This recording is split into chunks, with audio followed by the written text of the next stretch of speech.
Let me start my remarks with a quote. Freedom cannot be achieved unless women have been emancipated from all forms of oppression. Our endeavors must be about the liberation of the women, the emancipation of the men, and the liberty of the child. Close quote. These are the wonderful words of the father of our nation, the international icon, one and only Rolihlahla Nelson Mandela. I continue to honor, respect with humility, but also cherish the moments that I, as a young woman, had an opportunity to interact with formidable women, our unsung heroines in this country. Poma Sisulu, Poma Shope. Yesterday, it was the death anniversary of May Lillian Ngoyi. We are, as South Africans, the products of our people's selfless struggles and the support of the international community. When 20,000 women marched to the Union Building in 1956, they sang a song of "You struck a woman, strike the rock." Just sit back, close your eyes, and think of a rock, a solid rock. You can do a lot of wonderful things with a rock. If you are drunk, you can also hurt yourself on the rock. It remains steadfast, solid, and dependable. There's also a saying that Maongwana utshwara thipa ka bogaleng. I don't know how you could be a peacemaker, a peace builder, a champion of post-conflict and reconstruction and development, if you are not motshwara thipa ka bogaleng. Where I was brought up in my village, and I'm sure with many other women here will tell you that even when there's a family dispute, largely most of the time amongst male adults in the family, who comes to make peace? The eldest daughter. In my culture, they say, Rakhadi, Rakhadi. Is she not the mediator? So when you talk of mediation, please don't start far away with books written by some experts somewhere. Start with the basics that we know. We should be sharing this with the others, because there's no such place of honor in any other culture except in African culture. That which brings families and communities together. To me, that's mediation. Now, I just want us to remember this, that as women, as mothers, we should say, as we respond to this theme that we've chosen for this 8th of March celebration and commemoration, we should never forget where this 8th of March celebration comes from. Those who know better say there were 114 women locked up in a factory with their children wailing somewhere far away from them. A textile factory. It was also about women with solutions that didn't work for them, and they burned down. They all perished.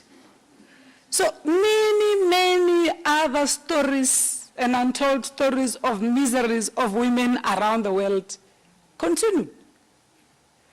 Now, we are talking about an Africa that is rising again today. And the role of women in post-conflict reconstruction and development, and how we should inspire change. I think I would add that we should start with the role of women in peace building, peacemaking, because by the time you come to conflict resolution, you're far away. You are now picking up the pieces. How do you sustain peace in areas where peace hasn't been attained? Should start with having the analytical tools. I hope we'll put that in the model, Principal, on how we continue to focus on the skill to identify and work with early warning systems. That here trouble is coming. Now, post-conflict reconstruction and development, it's also about giving people hope. It's about making a people to get a peace dividend. When you say to people, let's march on, you need to give them tools and sense of hope is when they have something to work on and participate on. One of the elements of post-conflict and reconstruction moving forward is to create space for all to participate equally in the economic transformation of a country. So this is one challenge that we're faced with. Post-conflict and reconstruction and development to me also mean that we eradicate poverty. We should, part of the moving forward in post-conflict and reconstruction, it's about economic participation of women who come out of a strife-torn situation.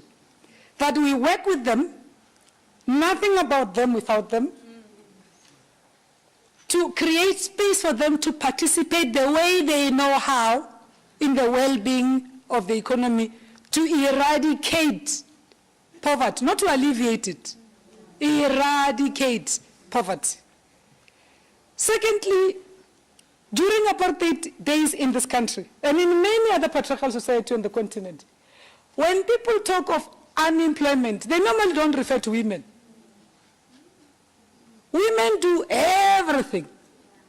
And all the chores in the household and everywhere it's not recognized as a contribution to the economy. So when you talk unemployment, you're talking about male children. Now, when we talk unemployment in this country, we are talking about all adults who are able-bodied, who want to go to work. Even disabled people in this country are saying nothing about us without us. Now, there's also this demon of countries post-conflict, inequality. So in South Africa, the next chapter we're looking at is the triple challenges of unemployment, of inequity, and poverty. If we all have to celebrate Uhuru, it should be that women in this country are no longer poverty-stricken. Not women in Burundi, not women in South Africa, not women in South Sudan, not anywhere else. And we can only defeat this if we all work together. Indeed, Africa's time has come, and Africa must indeed arise. But this Africa that is rising must not leave African women behind, because we just happen to be in majority. We don't want all power to ourselves, Ambassador Machil. Because when you guys fight for land ownership, we fight for land access, to do what we are good at, to continue feeding our people. But go beyond that. Become experts in a peaceful environment where we can make Africa not only food secure, but also a market of processed agricultural produce. Global studies say that in any peace process in the world, only 2.5% of women have been signatories of this peace accord. 2.5. Mediators, 3.2. People who come to witness the signing, who are many females, 5.5. Women who form part of the negotiation, 7.6. I mean, with the resolve and the spirit I feel in this room, I think we are thinking, these people take us for granted. We can do much better.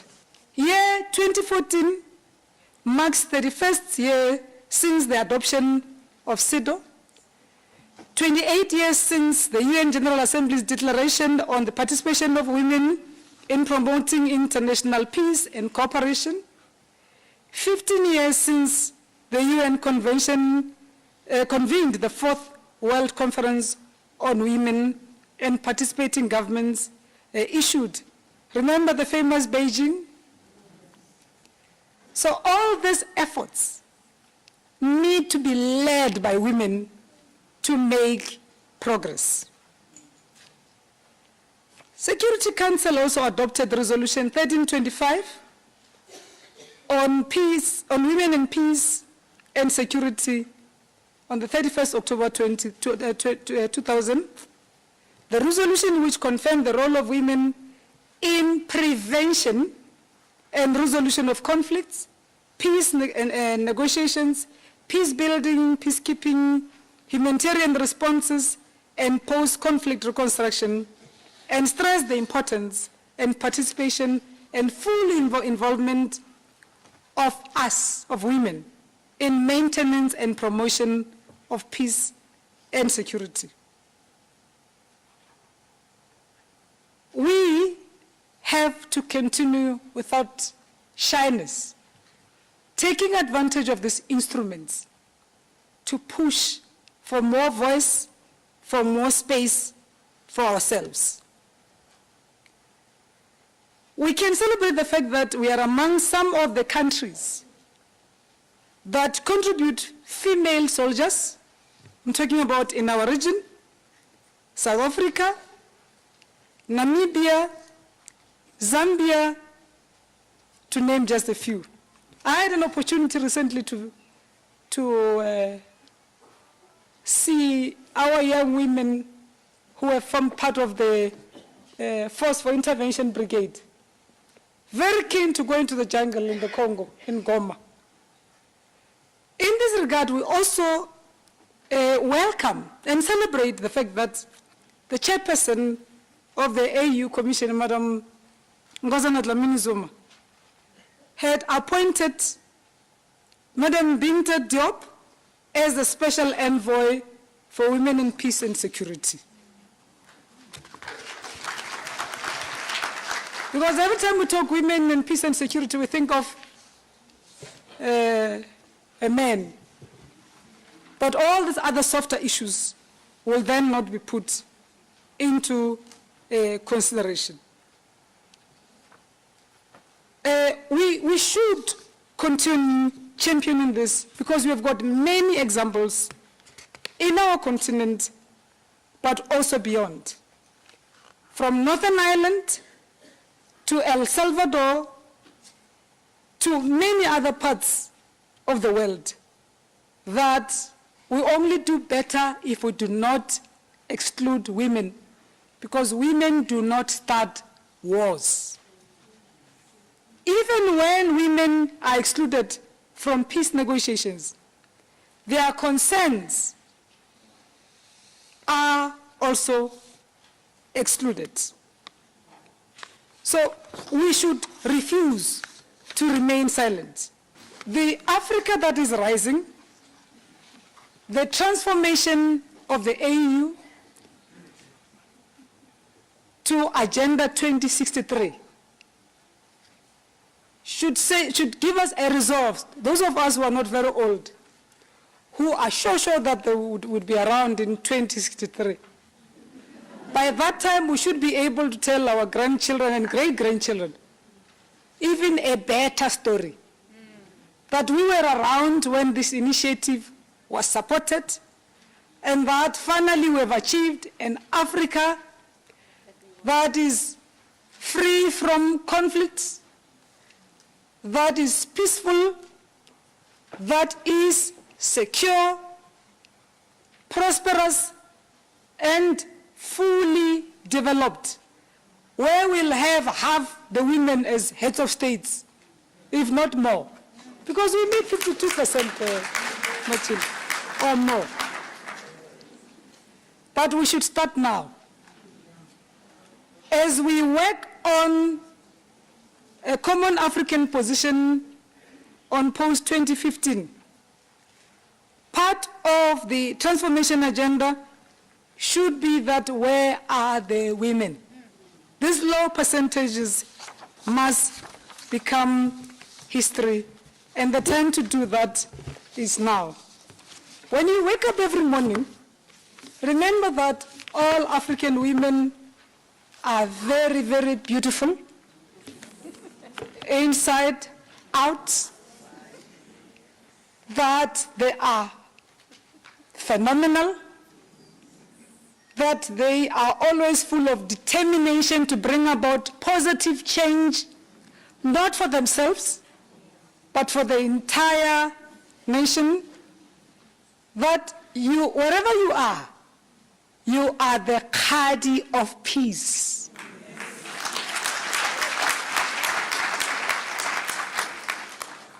That you are Motshwara Thipa ka bogaleng. That you strike a woman, you strike the rock. Everywhere else we go, people are looking, want to hear the good story of an African woman. Let's go out and tell our good stories. Not only of hope, but of peace, equally of prosperity, and that we are determined to stand counted.